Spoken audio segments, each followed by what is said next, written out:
नमस्कार, आप सभी का बहुत बहुत स्वागत है। आप देख रहे हैं सबसे बड़ा सवाल। मैं हूं परवीन शेख।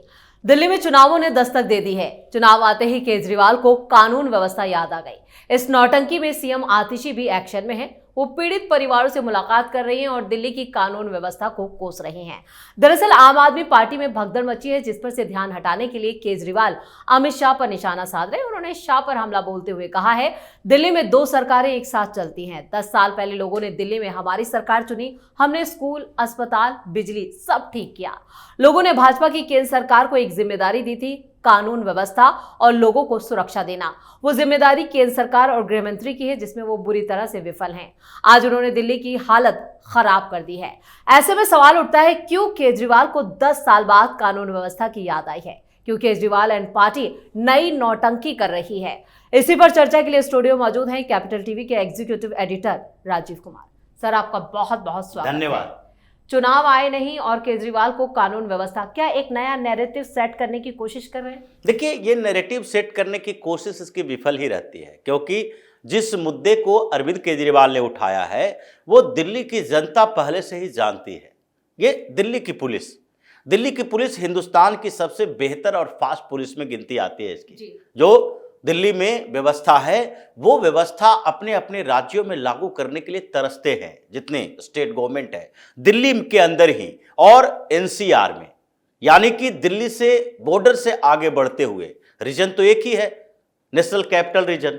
लेकिन जैसे ही नोएडा की तरफ आते हैं, कितना भी योगी आदित्यनाथ की सरकार बेहतर काम करने की कोशिश करे लॉ एंड ऑर्डर सिचुएशन को मेंटेन करने के लिए, लेकिन नोएडा पुलिस और दिल्ली पुलिस में बड़ा अंतर दिखाई पड़ता है। या फिर उधर गुड़गांव की तरफ, फरीदाबाद की तरफ जाते हैं तो ये जो हरियाणा की पुलिस है उसके एक्टिविटी और दिल्ली पुलिस के एक्टिविटी में अंतर दिखाई पड़ता है। क्राइम होता है और क्राइम हर जगह होता है।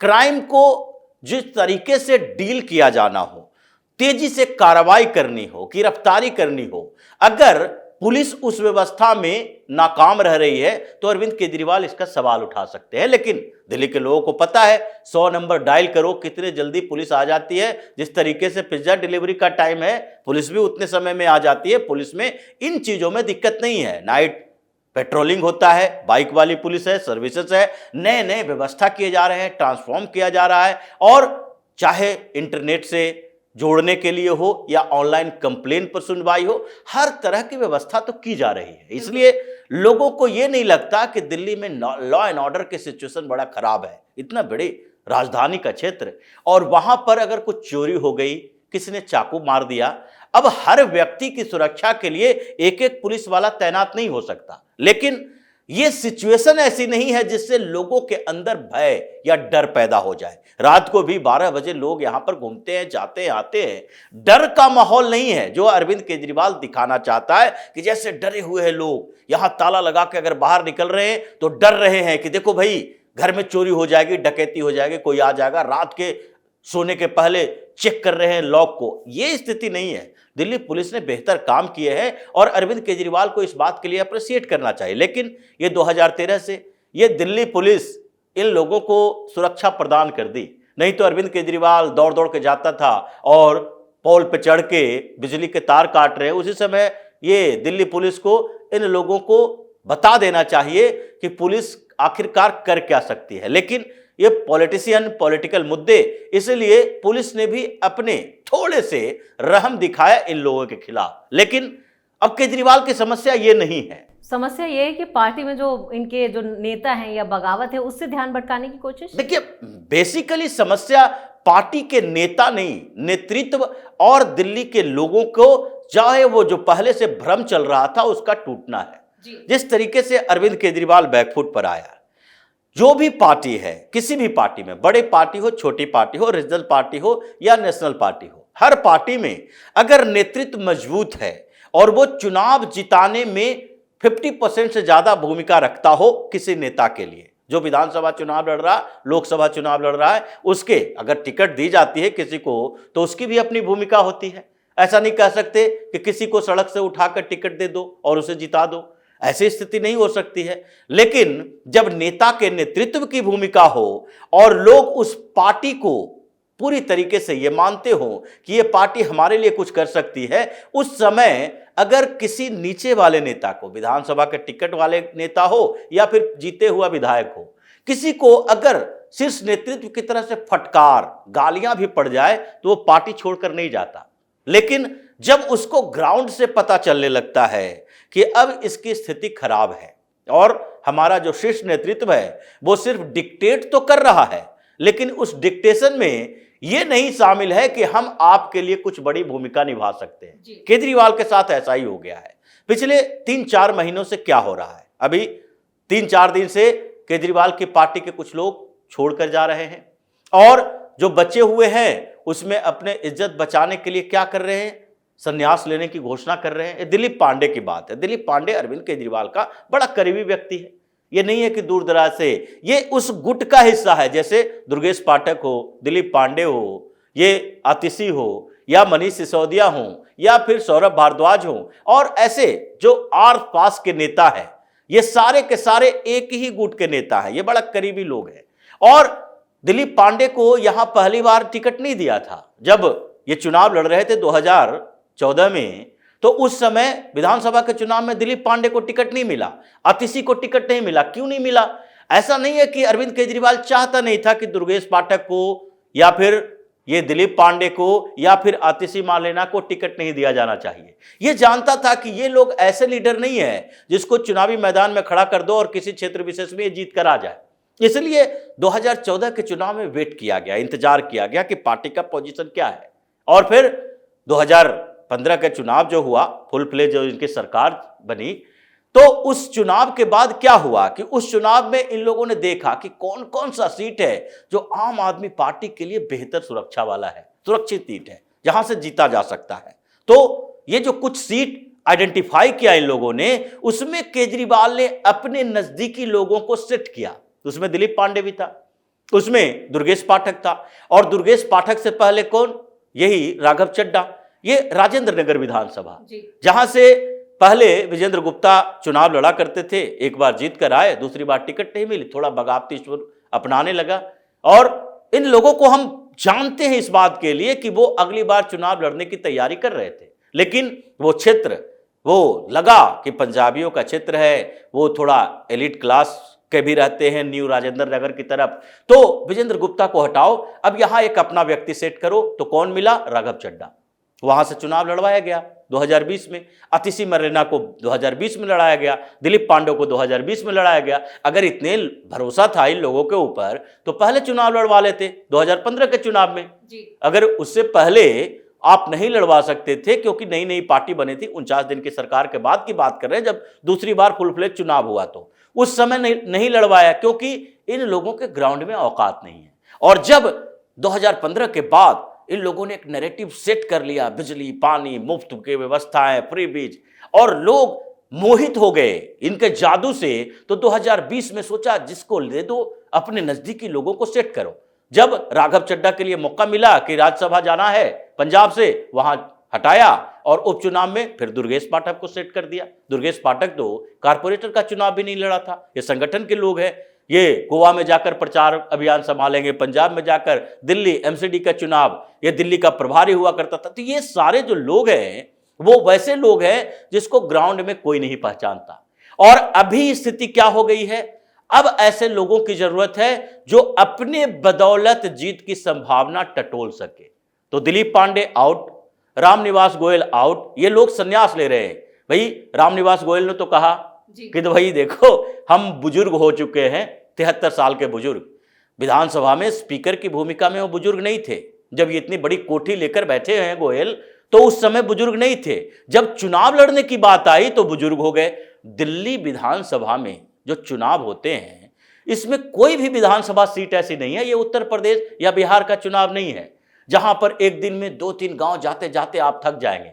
यहां तो 5 मोहल्ले होते हैं एक विधानसभा के क्षेत्र में, और सुबह अगर निकले तो 4-5 मोहल्ले में घूम के चला आए। ये विधायक उसमें भी नहीं जाते, ये पहले प्लानिंग किया था, नहीं, हर मोहल्ले में, अगर विधानसभा क्षेत्र में 8-10 मोहल्ले हैं तो हर मोहल्ले में विधायक का एक ऑफिस होगा, विधायक आपके पास जाएगा, सप्ताह में एक दिन टाइम हो जाएगा, और उस दिन आप अपने विधायक को ढूंढने के लिए ना जाए, उस ऑफिस में जाए, वहां विधायक उपस्थित होगा। हुआ क्या? नहीं आया। तो लोग का भ्रम जो था आम आदमी पार्टी की तरफ वो टूट रहा है। और जब भ्रम टूट रहा है तो ग्राउंड में ये देख कर आ रहे हैं, क्योंकि जितने लोगों को आम आदमी पार्टी में शामिल करवाया जा रहा है, ये जाने वाले, संन्यास लेने वाले और लाने वाले, इन तीनों की स्थिति क्या है, औकात क्या है, ये देखने के बाद सही आकलन होता है कि नहीं, आम आदमी पार्टी अभी किस पोजीशन पर है। जो पार्टी में शामिल किया जा रहा है, चाहे जितने भी नेता को इसने शामिल किया, दिलीप पांडे की जगह पर बिट्टू को शामिल किया कि वहां से वो चुनाव लड़ेगा, ये सारे वो नेता हैं जो भारतीय जनता पार्टी या कांग्रेस से रिजेक्ट कर दिए गए। चाहे मतीन चौधरी ही हो, चाहे शौकीन ही हो, ये सारे रिजेक्टेड नेता हैं जो 2-2, 3-3 बार चुनाव हार चुके हैं। ये ऐसे नेता हैं। और आम आदमी पार्टी वाले सोचे नए चेहरे ले आए हैं, उसके अपने पार्टी में, अपने पार्टी की तरफ से कुछ कार्य करता है, 2-4 हजार लोग को ले आएगा, 2-4 हजार वोट ले आ जाएगा अपने तरफ से, आम आदमी पार्टी की तरफ से ले आएगा, और फिर हम किसी तरीके से 2000, 1500 से भी जीत जाएं। तो ये स्थिति इन लोगों की है, लाने वालों की। जाने वाले कौन है? जाने वाले वो लोग हैं जो कि अरविंद केजरीवाल के नजदीकी रहे और अरविंद केजरीवाल उसे भगा नहीं रहा था। वो ग्राउंड की रियलिटी को देखकर जा रहे हैं। जैसे कैलाश गहलोत छोड़कर गए जी। कैलाश गहलोत अरविंद केजरीवाल का बेहद करीबी व्यक्ति, केजरीवाल उनको टिकट नहीं देंगे ऐसा तो है नहीं, और वैसे में मंत्री का पद ठुकरा के गए हैं। क्यों? क्योंकि उनके क्षेत्र से और पूरा वो बॉर्डर रीजन जहां जाटों की कुछ भूमिका है, जाट वोट है, और जहां पर यानी ग्रामीण क्षेत्र है, रूरल जो क्षेत्र है वो उन क्षेत्रों में ज्यादा है, विधानसभा क्षेत्रों में कुछ गांव ज्यादा है। तो उन जगहों पर ये बार बार अपने क्षेत्र में तो जाते हैं। वहां से पता चला कि इस बार केजरीवाल का पत्ता साफ, आप अगर चुनाव लड़ोगे वोट नहीं मिलेगा। अभी देख रहा है कि भारतीय जनता पार्टी उभर रही है वहां उन क्षेत्रों में, लोकसभा चुनाव के बाद और ज्यादा एग्रेसिव मोड में है। तो उनको लगा कि भाई जीतना है तो अभी आम आदमी पार्टी को छोड़ो, ये मंत्री संतरी बनने की बात तो तब होगी जब जीत कर आएंगे। उन्होंने छोड़ दिया। इससे पहले आर.के. आनंद, ये राजकुमार आनंद पटेल नगर का विधानसभा, उनकी पत्नी बीना आनंद भी एक बार चुनाव जीत चुकी थी आम आदमी पार्टी से ही, दूसरी बार टिकट नहीं दिया, फिर तीसरी बार ये आर.के. आनंद को दिया। और ये आर.के. आनंद भी मंत्री, इनको क्या जरूरत पड़ी थी मंत्री पद छोड़ के आम आदमी पार्टी छोड़े? क्योंकि वहां पर ये दिख रहा था, बीएसपी से लोकसभा का चुनाव लड़ा था, वोट ज्यादा नहीं आया, लेकिन पटेल नगर विधानसभा में भी 10-12 हजार वोट वो अपने बदौलत लाए, वो बीएसपी के बदौलत नहीं।